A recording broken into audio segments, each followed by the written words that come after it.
to move right along, and our next speaker is Cathy Cowan Becker, and she is the executive director of Simply Living. Now, this isn't Simply Living, the magazine. This is Simply Living, the organization that is doing very many great things here in the city of Columbus. And Cathy is well, not relatively new, but she took over Simply Living a few months ago. And based on what I've heard and seen and what Cathy has told me, she has done a wonderful job. So I would stay tuned and listen carefully for what she's about to present. So now I'd like to present Cathy. Cathy, you're on. Awesome. Thank you so much, Arlie. That's a very kind introduction. And like Arlie said, I'm the director of a small sustainability nonprofit in Columbus called Simply Living. It's actually been around for 29 years. So it's been around for a while, but they didn't have a director for the past few years. And so they kind of, I guess, were starting to dissipate. And so then they hired me. And so I'm trying to bring everything back together, launch some new programs. We're moving to a new operating system, like really updating a lot of technology right now and you know, kind of the support structure of the organization. But we've launched some different initiatives. One of them is called Sustainable You. So we have different discussion courses going on or skills courses, and I'm hoping to really expand that in the coming year. And so my presentation, I'm actually going to offer as a Sustainable You course over a few weeks, but I'm going to present on 6 stages of an advocacy campaign. And this kind of comes from before I was with Simply Living. I was chair of the Ready for 100 campaign in Columbus. Ready for 100 is a campaign of the Sierra Club to ask cities to commit to 100% renewable energy. And we had an incredible group of volunteers. It was all volunteer. I was a volunteer, basically advocating to the city, we want you to be a lot more sustainable and take this more seriously. And the city is making incredible strides. It's even honestly amazing to me what the city is doing. But our campaign kind of culminated last year in 2020 when the city voted overwhelmingly to pass electric aggregation for 100% renewable energy. So that means, and the program's already up and running, which means that the electricity for most residents and small businesses in Columbus is coming from 100% renewable sources. Right now they're using renewable energy certificates, but they are building out local. Part of what we asked for, and they did, is to source this from local supply. So just like last month, the city announced that they're building a solar farm on the old landfill on the south end of town. So that'll provide about 50 megawatts. They're seeking a total of 700 megawatts. So from that, I kind of learned how do you do an advocacy campaign, because we had a very successful one. And that's what this presentation is about. Let's see if I can move forward. There we go. So just a word before I start on this about individual change versus systemic change. There's kind of a lot of discussion about this in the climate and sustainability world. And some people are saying, you know, they're kind of poo-pooing individual change. I say we need both because they drive each other. So individuals on a collective scale, if a lot of people, as Maida said, 10% buying local generates millions of dollars for your community and 5,000 jobs. So, you know, even you know, if you join with other people, if there's a movement to move your money, or we got 5,000 signatures on our petition to the city, which helped make a big difference. It really showed to them people want renewable energy, and they responded. So individuals on a collective scale can push systemic change in laws, changes in incentives. And plus, we're all about sustainability here. We want to live our values. So part of our values and part of individual action is advocacy. As Maida just said, with businesses, know what's going on at the State House. Because if you're not at the table, you're probably on the menu, is how the old saying goes. So you can run an advocacy campaign on all kinds of things. And it also applies to things like, you know, even starting a business is in its own way an advocacy campaign. But things like passing a state law, getting your retirement fund to divest, what we did in getting aggregation for renewable energy. If you want your bus service in your city to add a service line or increase service somewhere, if you want your kids' school to put solar panels on the roof, if you want the city to build out EV charging stations, or if you want your apartment complex to get an EV charging station, these might be different levels of advocacy campaigns. Some might be smaller, some might be pretty large, but they kind of all work along the same way. So this outline should give you, I guess, a pretty good idea of how to get started. So for purposes of this presentation, since I'm talking to the Ohio Recycling Commission or Coalition, I may kind of continually reference, let's say we want to get a city to start recycling. There's a city and there's not a recycling program there, we want to get one. So as I said, this comes from, a lot of this comes from my work with Ready for 100. They have online an action toolkit. When I was doing it, there was nothing online. They had a big Google Drive that they dumped a bunch of information in, and that we kind of went through and pulled out what we could. But they've got this website, which I'll send out with a PDF of this presentation, has a link to their website with their action toolkit, which goes through all of these steps in a lot of detail. And it's not like it's like you finish phase 1 and you start phase 2, and you finish phase 2, you start phase 3. Like they all kind of meld into each other. And sometimes you get to phase 5 and you realize, well, I didn't really thoroughly do phase 3, so let's go back. Like you might go back and revisit some phases.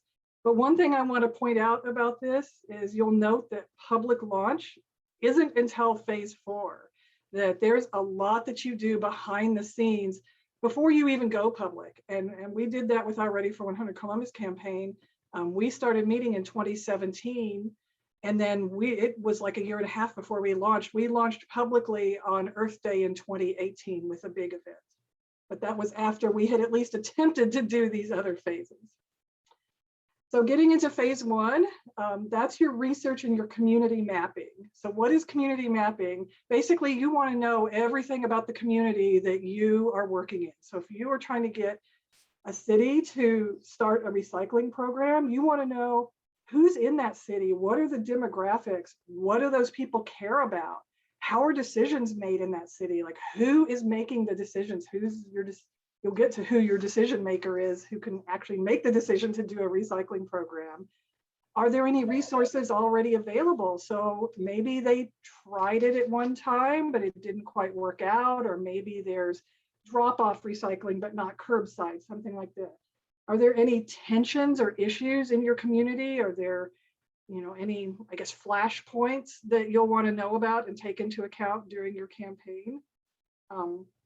And what's the prevailing narrative around your objective? Like maybe if they tried something like we talked to the city of Dublin about aggregation, and they had tried gas aggregation like 10 years previous and it didn't work out. So they are very hesitant about anything about aggregation, even though what we were talking about was totally different. The prevailing narrative was, oh, it doesn't work, we're going to get stuck with high prices. So you want to know what, kind of what's been tried before and everything around this in your city. So then how do you find that out? Well, you can start with informational interviews. So you can talk one-on-one with people who have information about this. And when you do an informational interview, you want to spend most of your time listening. You can ask some, have a list of questions, you can do some follow-ups, do some back and forth, but most of your time is spent listening. And you're going to want to talk to all kinds of stakeholders, obviously any officials that were around this, anyone who was involved with it previously, but also any civic organizations. And one thing throughout that you really must be cognizant of is take a representative sample of your community. So make sure and talk to community groups that represent Black, Indigenous, and people of color, agencies that work with low income groups. You can talk to healthcare agencies, labor and worker organizations, churches, synagogues, mosques, student groups, especially if there are any colleges and universities in your area. Cast your net wide, but it needs to be people who have some knowledge or some relationship to the issue that you're working Another thing that we did is called community dialogue. So it's like a structured group conversation. And this was something actually that Ready for 100 kind of invented on the energy level, but these community dialogues have been done in terms of race, in terms of health. There's kind of different issue areas that they've been working on, and Ready for 100 adapted them to energy, but they could be adapted to recycling, zero waste, things like that. And that's usually more with community members, though you could invite officials, especially if it's like an area commissioner or something like that. You could do it under the auspices of something super local. But it's mostly community members talking about the community, maybe the community they grew up in, kind of what is their vision for their community. It kind of gets, where do they want the community to go? And what is the gap between where you are now and where you want to end up? And then how do you get there? That's sort of the structure of a community dialogue. Other things you'll want to look up are if there are any meeting minutes, like if this was discussed at a city council meeting or an area commission meeting, if there are any project plans, like let's say that you have drop-off recycling. Well, how did that get started? And who was involved with that? And where's the documentation about that? And then look up your local newspaper, your weekly newspapers, Google it for media coverage, and find out how the media has been covering this. So once you have all of this information, and it takes a little while to gather this information, and you might have a couple of people helping you at this point. So then you want to start building out your campaign team. And so you can recruit online or offline, like through social media, through your family, through your friends. You really don't need very many people to begin with, but you do need, again, to ensure that your team is representative. And if you're doing these one-on-one interviews in a representative way, that will help you do so, because then you can recruit through those people into those different groups that you found them in. And when you hold a kickoff meeting, invite everybody, your family, your friends, your allies, your interview subjects, get them to tell their groups about it. And then be really inclusive in terms of making accommodations, like, for people's work schedules, for childcare, for health, for certain healthcare needs. One of the meetings, actually it was this very kickoff meeting that I have a picture of here. We held it in a library, and we had a woman in a wheelchair that wanted to attend. And it turned out that the only meeting room was on the second floor, and their elevator was broken, which we didn't know until after we got there. So we had a hard time getting the floor, but we did try to, loop her in after the fact to let her know what had happened and how things were going. And then anytime someone new shows up, it's good to hold a one-on-one conversation with them. These one-on-ones really help people feel included. They know you've invested time in them, and they're investing, so they will invest time in you, and they can often become, some of your biggest champions. Okay. All right, so as you're building out your campaign team, one thing actually that really helped our Ready for 100 campaign was having separate roles and responsibilities. So this is another way to make people feel included and that they are contributing something that really matters. So what was suggested to us, and that ended up working really well, were these 4 sorts of roles. Communications, which would be anyone who would write a press release or organize events. Digital, which in our current world is very important to have somebody, at least one person, managing your social media. We had 3 people, and we split the days that we posted so that at least a few times a week we were posting regularly. We also had a digital petition, so we had to have somebody that knew how that worked and be responsible for that. And then we have also grassroots and what's called grass tops. Grassroots is more or less getting getting the general public involved through things like tabling, which we did a lot of tabling. We didn't do much canvassing, but depending on the issue that you're working on, you could. Like if you wanted to launch a pilot recycling program in a certain neighborhood, you might want to canvass that neighborhood and talk to people about it there. And that can also be used for volunteer recruitment. And then a policy grass tops, they can help hammer out the details of your proposal. They're the ones that have looked at the proposals in the past, proposals or programs in other cities. and help you put to like craft something that's really good, like would fit your city. And then if you can, offering training to this campaign team. And this is a training session we had that this person in front, Laura, she's from the National Ready for 100 campaign, came in and helped us do this training when we spread this out to other cities in Ohio. But there's just basic training like how to write a letter to the editor, how to table at an event, which, you know, it sounds easy, but just, you know, having a checklist of all your materials and how to interact with people. Like you don't want to sit behind the table on your phone looking down because people just walk by. You want to stand out in front of your table and welcome people and have the petition you want them to sign, like have it right there on a tablet ready for them. How to facilitate a meeting so people feel included. How to, if you need to testify at the State House on something, how to give testimony. Like you don't have to have all of this immediately. And some trainings you're not going to need, but you know, sometimes if you want to have a letter campaign, like, and get people to write into the paper because you want to demonstrate that a lot of people want a recycling program, well, then you probably want a few people to write a letter to the editor of your paper. And you might have a session on, well, here's the best way to do it. You know, it needs to respond to a previous article. It needs to be 200 words or less, which isn't very long. You want to include the name of your decision maker in your letter. So, you know, you may want to think about that, and also work with partner organizations. There are probably other sustainability groups in your area that could help you with a recycling campaign. And when you collaborate, that builds a lot of reach. You know, we built a coalition in Columbus that helped push the city on its climate action plan, which, and we had a lot of success in getting them to raise their ambition on that.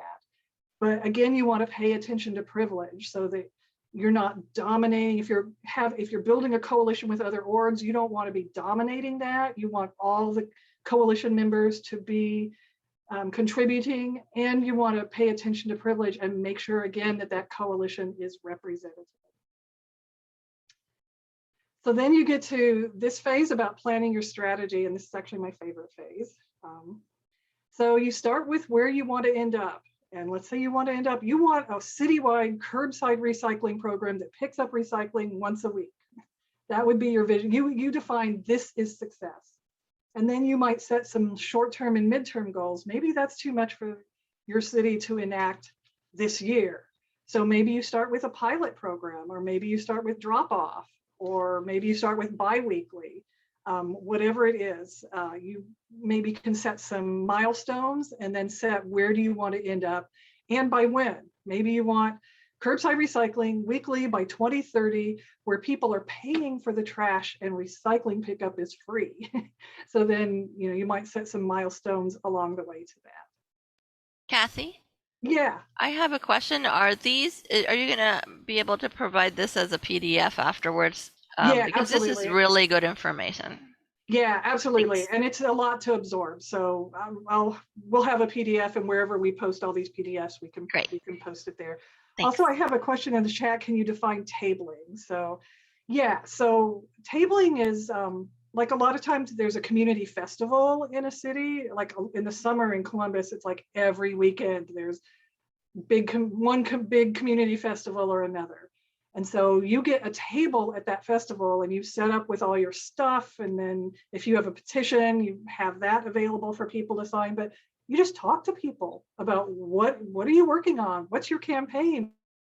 And I'll get into more of what you say during that in a little bit here. But like for one thing with tabling, people may not realize is a lot of these festivals are planning months in advance. So like we have a huge festival in Columbus called ComFest. It's every year, late June. We have to know we're tabling there like in January. And we have to apply for that table, and then it also costs money. So we have to be sure, where are we going to get that money to rent out the booth space? And you know, we made a list of all of the festivals in Columbus, and some of them the booth space was just ridiculously expensive. So we didn't even worry about that. But if it was $100 or a couple $100, then we raised the money to make that happen. Okay, here we go. Yeah, so back to planning strategy. Then you can also engage in a process called power mapping. So that's basically looking at, you have this vision. You want curbside recycling once a week. And it's an amazing vision. Why is this not happening? So you can think about some ways to change the power of why this isn't happening. You can build power on your side, which essentially means expanding your campaign after your public launch, reaching more people, adding new people. If there's an opposing side, you can try to decrease power there. You might see if you can change the playing field. So maybe whoever the decision maker is just dead set against it for some reason. And maybe there's a way that somebody else could be that decision maker. Or you can change the mindset with issue framing. So maybe the prevailing narrative is it's too expensive. Well, you can change that issue framing by showing, no, it is more expensive not to recycle. Recycling saves money, it saves landfill space. A lot of the information that was presented yesterday gives good talking points on that. And one thing to be aware of with advocacy things is the spectrum of support. So usually with any issue, you're going to have your active allies, people who are just totally on your side. And then there may be some active opposition, basically kind of the trolls, for lack of a better word. And the temptation is to go fight the active opposition. And I fell into that myself when I first got involved in the climate movement. I started debating climate deniers. And I will tell you, it is a waste of time. You're not going to change any of their minds, but more to the point, that's just a small percentage of the people out there. Most people are either going to be, a lot of people are going to be allies, but just passive. They're not going to do much about it, but they are on your side, or they're going to be neutral. And there might be some passive opposition. So really who you're targeting are the passive allies and maybe the neutral, and maybe trying to at least get the passive opposition neutralized, but get the passive allies to be active allies. And if you can do that, then you can move a lot of things, because then they realize a lot of people might support you, but they don't see how this is going to happen. They don't see any movement there. But once you start creating movement, it wakes them up. And some of them will come join you, and that's how your movement grows. So next on planning your strategy is selecting your target. So we had a couple of meetings about this. Actually, we went back and forth on our target. But the main question is, who can give you what you want? You want curbside weekly recycling for free. Who can do that in your city? And it's never an institution. It's never something like city council or the Department of Public Utilities. It is a person, a human being. That is your target. So you want, like, say, the mayor or the director of the Public Utilities Department, or your champion on city council. And it is important, if you are dealing with a city council, like a legislative body, having a couple of champions there is really important. So then you think about, well, what does that person care about? What issues are important to them? What most of all, what is in their self-interest? Who influences them?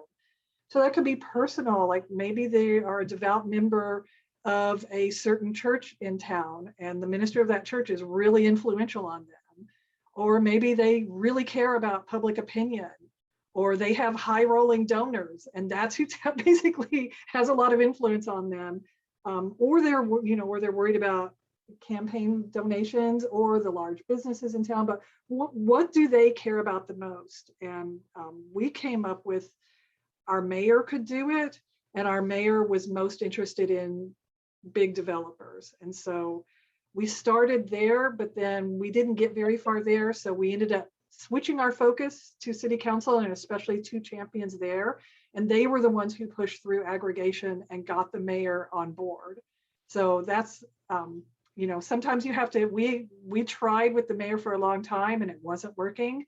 And so then we changed our target, and boom, it happened. One of the city council members called me and messaged me like the day before the mayor was to give a state of the city address. And he said, I think what you want is going to be in that address. And there it was. The mayor announced that they were going to pursue aggregation for 100% renewable energy. It was all going to be local, and they were going to do it by 2022. And this was February 2020. We've been running the campaign for 4 years, and I just about fell out of my chair. I couldn't believe it. But the mayor announced that, and the program is up and running right now in 2021. So it can work, but influence the influencers is, you have to find a way in, and that's kind of the savviness behind how to do this. So you want to choose your tactics to influence your decision makers. So maybe your mayor wants to be seen as a sustainability leader, which Mayor Ginther, who's pictured here announcing this Columbus Solar Park, he wanted to be seen as a sustainability leader, and he's really actually living up to that right now. Maybe he wants support from leaders of, if he wants to be seen as a sustainability leader, then larger sustainability groups, he's going to want that support. And they did do that. They pulled together an environmental coalition for the aggregation campaign, of which we were one, but there were several other sustainability groups in town. And they wanted to be able to say the environmental groups support us. But they also want to be seen as responsive to their residents. And so we just got an announcement yesterday that they are creating they're putting a lot of money into a large clean energy jobs creation program, because that's what their residents are asking for. They're saying clean energy is great, but where are the jobs? How does this affect me? And the city is responding to that. So also in planning your strategy is this idea of a public narrative. So this is where your communications can come in crafting your story. And there's a template for that as well. It's Marshall Ganz's public narrative. So he's got the story of self, us, now, which communicates purpose, urgency, and community. So if you're telling your story, why am I passionate about getting recycling in my city? Why am I called to this action? That's personal. Like what got you to see that? Maybe you live in a certain area of town and you are sick of walking outside and seeing all the trash strewn around the alley, and you want to get recycling. How does this fit into shared values? That's the community part. Well, our community cares about sustainability. We want to leave a better world. We want a safe world. We want a world that serves everybody, where everybody can grow up and thrive. I'm sure you can probably come up with something better than that, but why are you called to it? How does it fit into the community? And why do we do this right now? Well, we're doing this right now because we're in the middle of a climate crisis. We need to cut emissions in half by 2030. And all of this food waste, all of this waste going to the landfill creates a lot of methane. And I think it was Steve Liss yesterday really presented some great information that I didn't know about how recycling actually is part of the answer to the climate crisis. So, put your public narrative together. So now you're finally ready to launch, and this is our Earth Day 2018 launch of the Ready for 100 campaign. We did a big aerial art project. I had a wonderful volunteer who just had a mind for big public art, and she came up with this idea of using fabric and getting people to spell out 100%. This is on the Scioto Mile in Columbus, and we hired a drone photographer, and we've used this photo like basically everywhere. But this is your kickoff event, and so this is a big deal. So you want to make sure and have registration for this event, because people who come, you want their names, their phone numbers, their emails at the very least. You want to be able to include them on an email list. You want a press release, and we did have some media there. If you have swag like t-shirts or buttons or anything you can give away, that's great. We had a little bit, but we didn't have a whole lot. You want to be sure and get your photos and videos, because you will use them constantly through your campaign, and have a plan for promoting this in social media. And then this is a good place to have your petitions. If you're doing a petition, like you want to show your city that our residents support recycling, have that petition there, have volunteer signups there, have mailing list sign up there.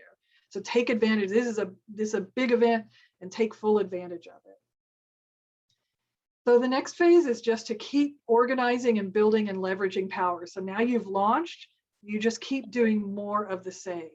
So you want to educate people to build support, and also to equip your own team with information so they can explain the issue as they are tabling, talking to the public, talking to decision makers.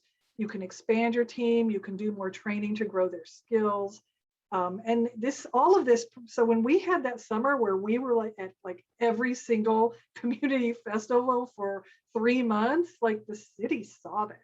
that builds your power, and that helps build up. It shows that this is what the people want. It goes a long way.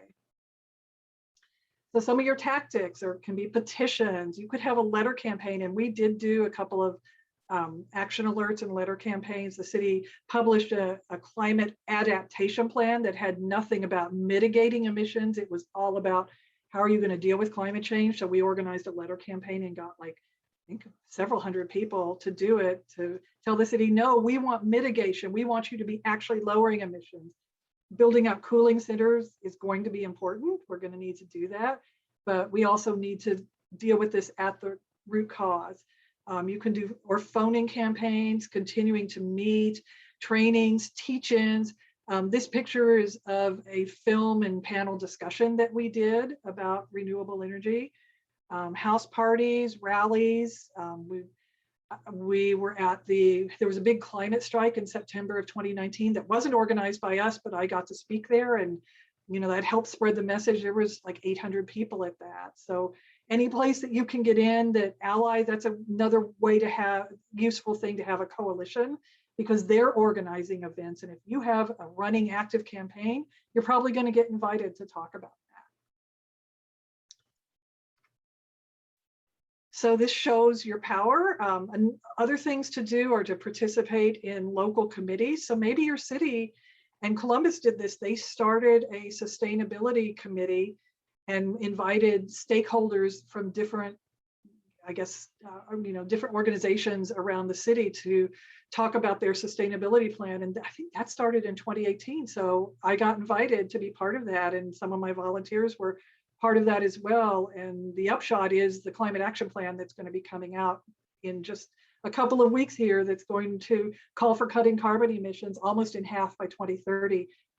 It would not have been that ambitious without our engagement, and then also getting the aggregation for 100% renewable. Because if there are any local meetings, even if you aren't invited in a special committee, there's usually some kind of like city council meetings. We just showed up and testified. So if legislation had any connection to what we were working on, we showed up, we testified, and we said, well, we want the city to commit to 100% renewable energy, and that's how it supports this legislation you're talking about. And have your champions, have your milestones.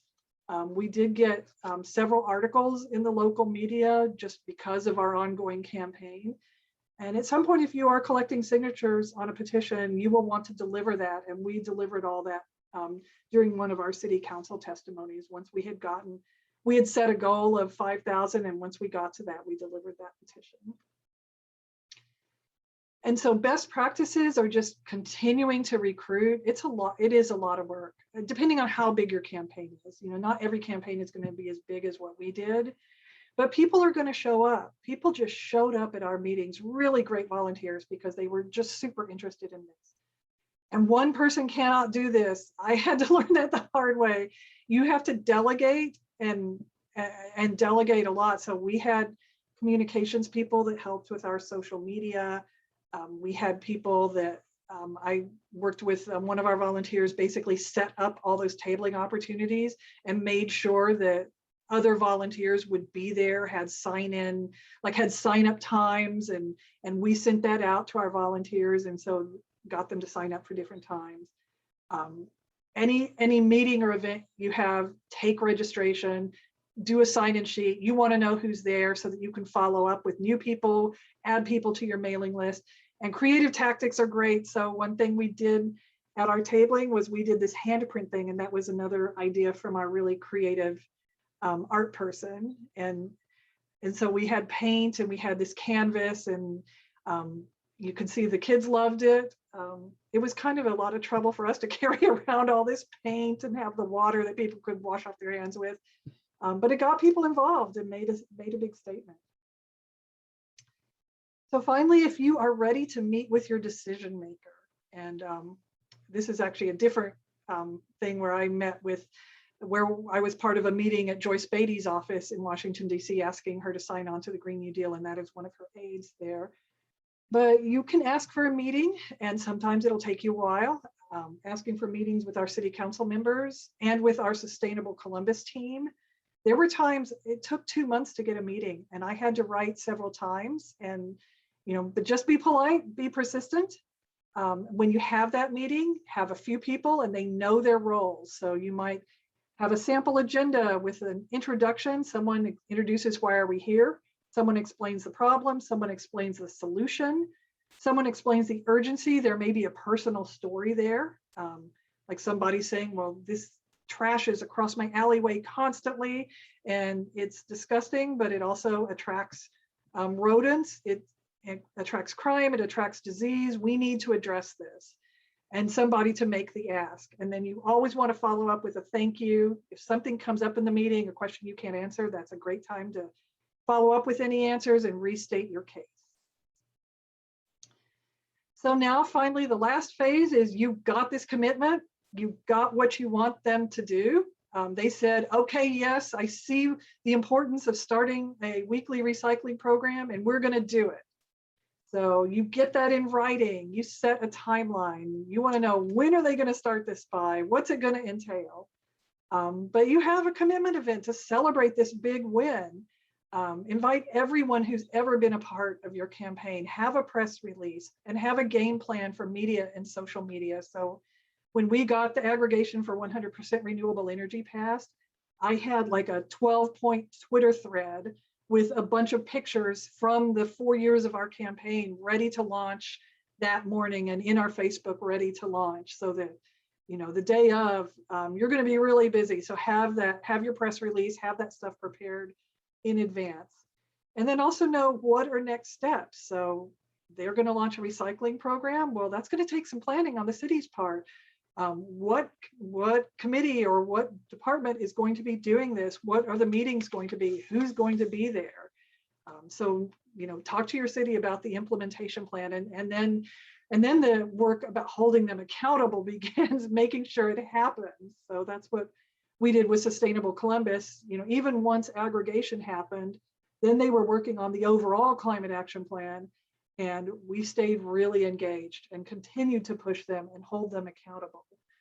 And actually, one thing they're putting in that plan is to get to that last 7% of emissions reductions. They're not sure how they're going to do it, but they're putting it in the plan so that they can be held accountable, that they are going to find 7% of emissions reductions. And so we're going to stay there and be there and make sure they do actually find that 7%. But congratulations, you did something great. You got something there that happened that wasn't there in the past. And you made change, and change can be made, especially on the local level. So this is just a list of some of the many environmental groups or groups that do environmental work in Ohio and Columbus. There's a lot of different groups you can work with. You do not have to reinvent the wheel. And you can get a lot of support from other groups for different, they're all a little bit different in their emphasis, in their makeup, in their tactics, but you can find a lot of allies for what you're trying to do. And that's my presentation. I'm happy to take any questions if anybody has any. So Cathy, when you're out and talking with community groups and organizations, typically, how long and how much time do you have to spend with the groups and communities and organizations that you're working with in order to come over to your side, a way of thinking and actually becoming sustainable, not only for their community, but for everything that's for the good of Columbus and of course the nation? Right. A lot of times you get yourself onto the agenda of a meeting they've already had. So you might have only like 10 minutes, maybe 15. We went and spoke to a lot of area commissions and we had about 10 minutes. So you have to really pick and choose what you're going to include in that presentation that's the most impactful, and then answer a lot of questions. So one question I got about 100% renewable energy was about renters, which this is really true. And we kept bringing this up with the city as well, that For people who rent, a lot of times they have to pay the electric bills, but it would be the landlord that would have to do energy efficiency upgrades or maybe put on solar panels, or, you know, the investment that it would take to lower those utility bills. And especially in a lot of low income and communities of color, a lot of people rent and they're paying way too high energy bills. But you have to convince the landlord to make the investment to lower those bills, and that's really hard.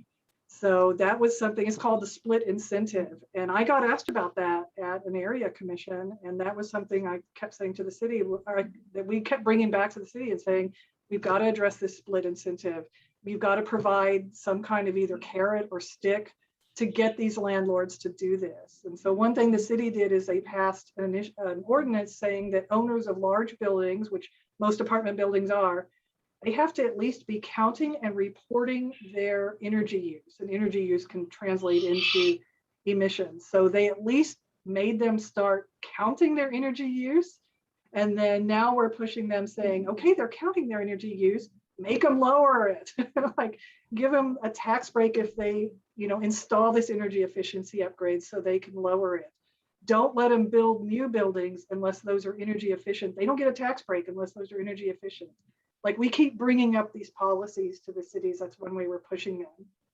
But in terms of when you talk to the community groups, you usually don't have that long. Maybe you also could do a one-on-one or meet with just a couple of people just about that, and you would have longer. But often you have a short amount of time to make a big point. And so it can be challenging. Any other questions before I ask my last 10? I Anybody saw have a any- hand. Go ahead. Cathy, I believe to speak to that fact that energy efficiency for renters, we have a bill in the State House, HB 450, which is community solar, which is going to propose to, it's been introduced, and it's going to allow renters to buy into a share of a community solar somewhere else, even though they can't install actual solar panels on their own house. And so that's something to look for, and that'll level the playing field, if you will, open up a lot of opportunity. Yeah. Any other question? So I have more of an ask than a question. I think the presentation was very well presented and put together. A lot of aha moments. I'm tickled pink because like I've been doing all these things, but not in this fashion. I didn't have this blueprint per se. Like, yeah, I picked that up along the way and I knew I was supposed to do that. Is it at some point where my team and I could actually meet with you and we can kind of divulge some of the things that we've done to start to really, I think, lay that blueprint out for the next step? When I was with AmeriCorps, we did this really cool thing where we put like the topics on there, and then we had to collectively as a group pick the top 3, right? Like how do I take kind of this whole recycling thing put together, because that was my understanding of what the community ask was. Yeah, you want to clean trash cans, Tia, but we have a trash problem. So I came up with this thing, recycle right, get your bins white, right? Like it's the direct connect to what the needs are, where's the communication missing, and how it can make it be the glue. So I really would like an opportunity to kind of see where we're at, what we're doing, and then really start to put this together. Yeah, absolutely. Yeah, I'd be happy to meet with you guys, and you'll get a copy of this presentation. So you can use the Ready for 100 Activist Toolkit. Of course, it's all about 100% renewable energy, but it can be adapted to all kinds of things. So awesome. Yeah, I'd be happy to talk with you all. Cathy, one of the things that I think we talked about this yesterday, and Andrea was, I had met with Andrea it's been a few months ago, and I was asking her, with your community, how are you getting out the message? I mean, are they watching? Do you send them emails? Just how are you communicating? And here's what she told me. She said the majority of those residents in Linden don't have access to Wi-Fi. They don't have access to some of the channels that we use and take advantage of, because we do this every day. And what she communicated to me was the best way to educate and get people involved in some of the things that she has been responsible in doing is you go door to door and you give them a pamphlet that they can read. And then the other thing that I would like to ask you is, when you're looking at the greater Columbus area, I'm not sure just how far your boundaries flow or how far they go out into, from right down from your headquarters on North High Street all the way out here to where T and I live in Reynoldsburg. And of course, that's outside the Columbus area. But my question then is, when you're trying to convert and get residents and businesses over to the bright side of living, what have you decided, or Simply Living decided, where is your target community so that you can educate them? And I know you guys have a plethora of great classes, and you have the book talks, you have the meetings, you screen films. I mean, I've seen all this, and I register every week, and every week something happens and I can't make it. But I know that you guys are doing a great job, especially under your leadership. So just to nail it right back down, drill down, in your future plans, your strategy, where will you go to first, and who would be your first target audience as far as community? And then to add to that, and let me tell you this, I do a lot of traveling around Columbus just to see what's happening. And I noticed that there's so many new apartments all over the place. It's just right down there where we have the new Crew Stadium. You look at the suburbs, hundreds and thousands of new apartments.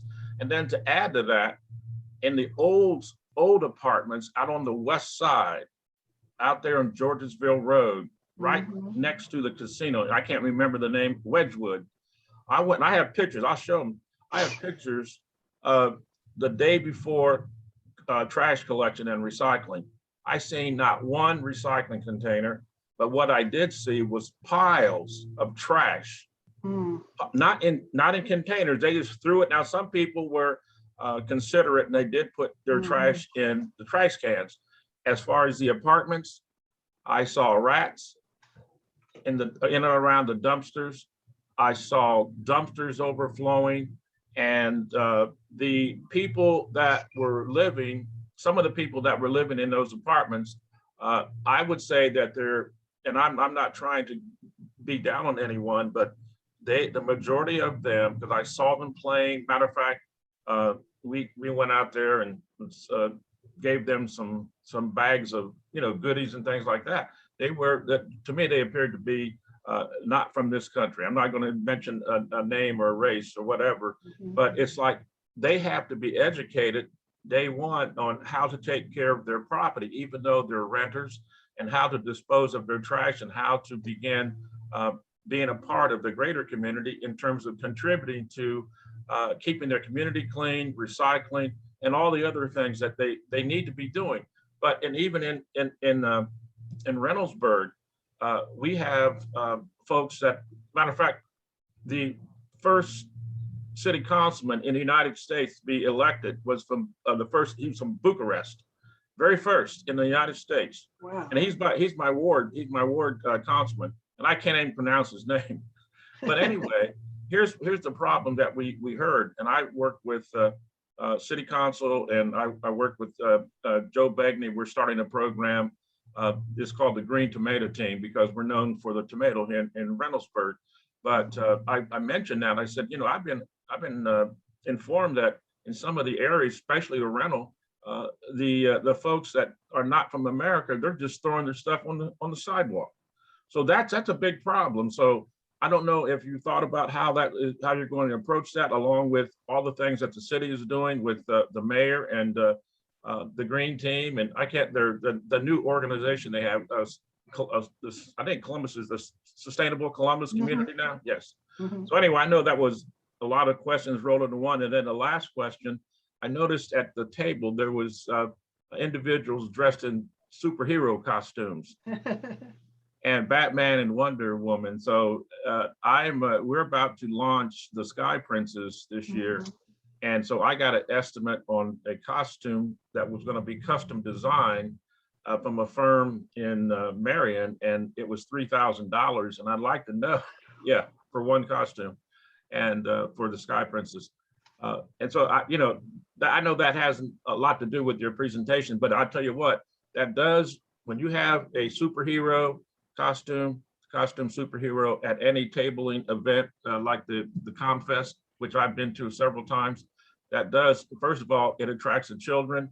And guess whose hand they're holding? It's their mom or dad, or like me, a grandpa. So anyway, I know that's a lot. So I will give the rest of my time and our time to anyone else that would like to ask a question.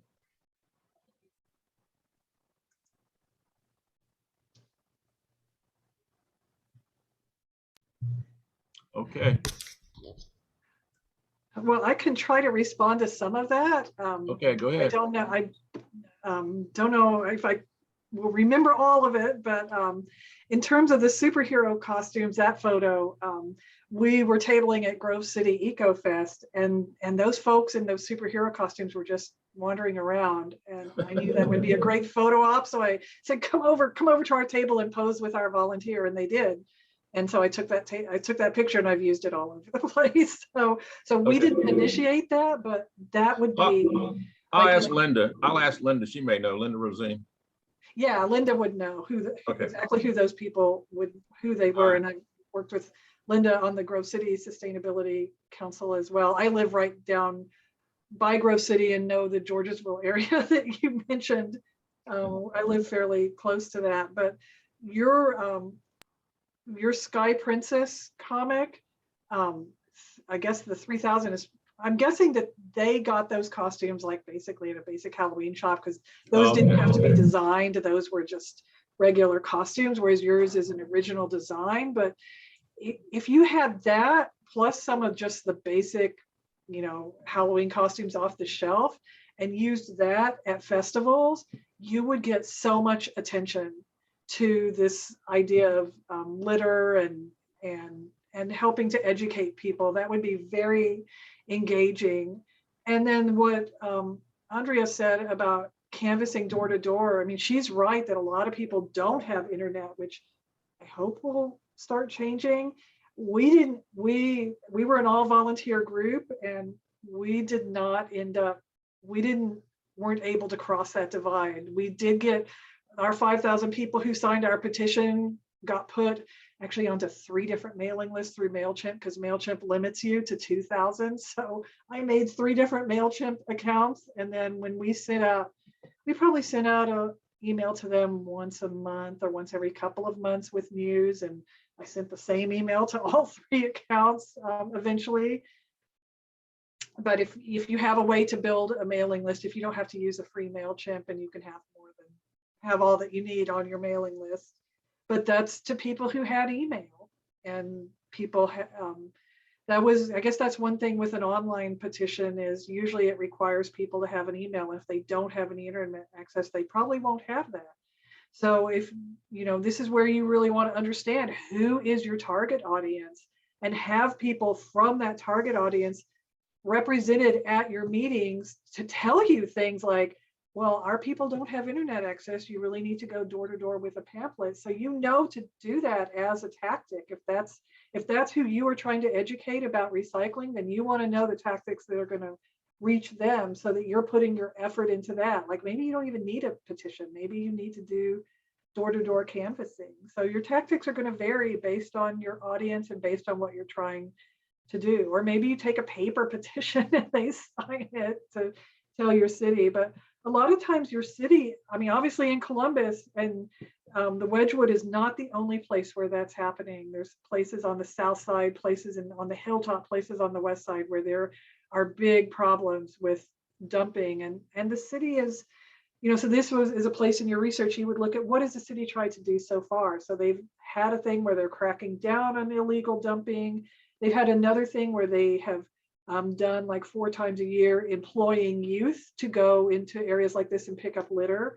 but that's like, not really solving or not totally solving the problem. So it's helping, but know what's been done in the past, and then understand what would it take to actually solve this issue. What it sounds like what it would take is education of these community members. And so that should probably be done by people who they know and trust, who are part of their community. So who are the grass tops in that community? Who are the leaders there? And find out who those people are and go talk to them, have a one-on-one with them. So, gosh, I'm not Cathy? sure that addresses everything. I wanted to make a comment to address Arlie's comment about those communities of immigrant Yeah. communities. I live in East Linden, and I also know several people involved in immigrant organizations that they serve immigrants, and those are the people you would want to reach out to if you wanted to do a campaign in that area. Is definitely reach out to those organizations that serve them, that help teach them how to integrate into the country, and just reach out to them, and that's how you would get that campaign going. Yeah. Yeah. And Cathy, I work extensively with supportive housing. Wedgwood was one of my clients when we did pest control, and the bed bugs, the rats, and it took, it takes a unique, well-organized for that community approach to get their buy-in. I kind of chuckled when we talked about, delivering pamphlets to them that they could read, because, we would have bedbug prep sheets that were in, 15 different languages, you'd get there on Monday, and one of the first things the community would, the maintenance people would have to do is clean the defecation out of the hallways, because their lifestyles and the countries that they came from, is very different. And so you've got more issues there than just the trash. You've got to work out campaigns that are really changing their heads, and making them understand, caring, cleanliness. It's interesting, but it's nice because once you get buy-in, I could walk down in the hood and people would say, "Hey, bedbug lady," and stuff. So once you get buy-in from the community and the trust, but it takes a lot of work and a lot of collaboration. So, in any of these programs, it's not just about the trash or whatever. You've got to deal with the other issues to be able to get to the things that you're trying to solve. So Yeah, that's great observations from experience. Oh, who knew what I would learn out of bed bugs, It was a great experience. So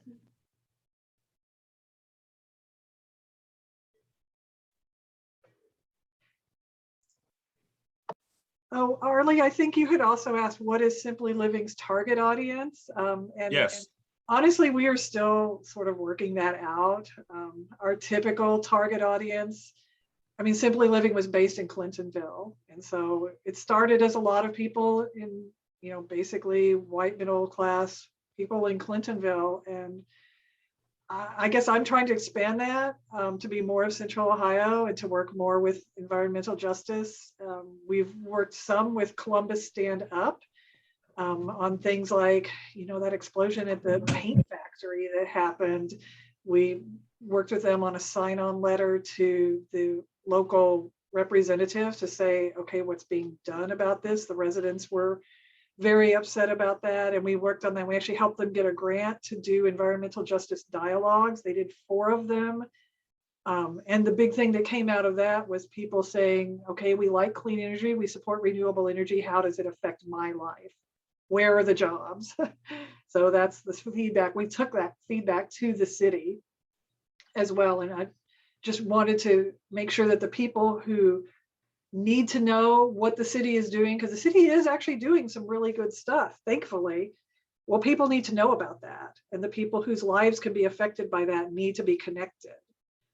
So, I guess we're starting to make some inroads, but I'd like to see more. A lot of our membership base is frankly in their 70s now.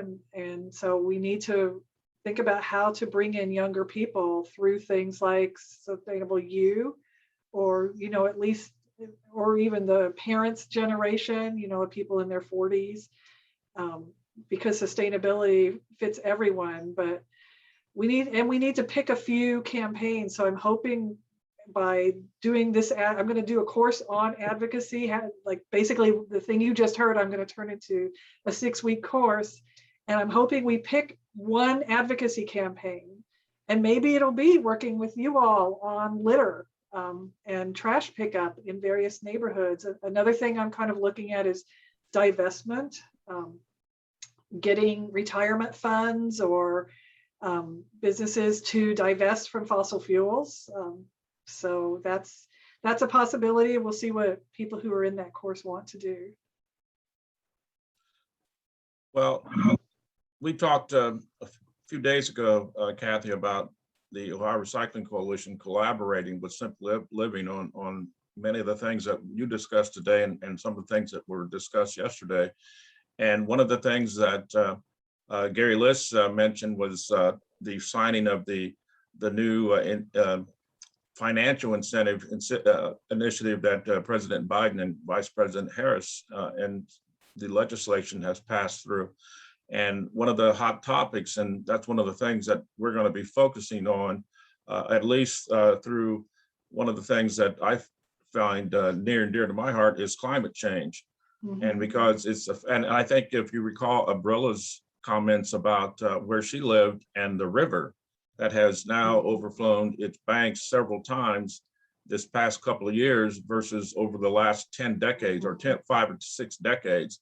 So I think that's something that's a topic that's hot, and it's something that we could get together on and actually create a course, and we could collaborate on that among several other things that we could possibly do. Yeah. Now we are, and I see Steve is here, but one of the things that I noticed, we can take a break and then come back at let's say 10:30. And if Steve, if you're ready to roll, we could get you on early so that you can check your investments or whatever you need to check. How's that sound? Okay. Cathy, before we close, I want to say I sincerely appreciate you becoming a member of the Ohio Recycling Coalition. For those of you that are listening in or just now chiming in, our membership fee costs absolutely no money. And what you get in return is a membership into the National Recycling Coalition. And I hate to say this word, the Michigan Recycling Coalition, not the coalition itself, but you know what the rivalry is between OSU, the Buckeyes, and the Wolverines. But I know Karen O'Brien, she's the executive director for the Michigan Recycling Coalition. She and I go way back through the NRC. So we both paid each other our membership fees. And so she gave me 200, I gave her 200, and we balanced the books that way. So you are officially a member of 3 organizations just for no cost. So I just want to let everyone know that if you want to join the Ohio Recycling Coalition, just go to www.orcrecycles.org.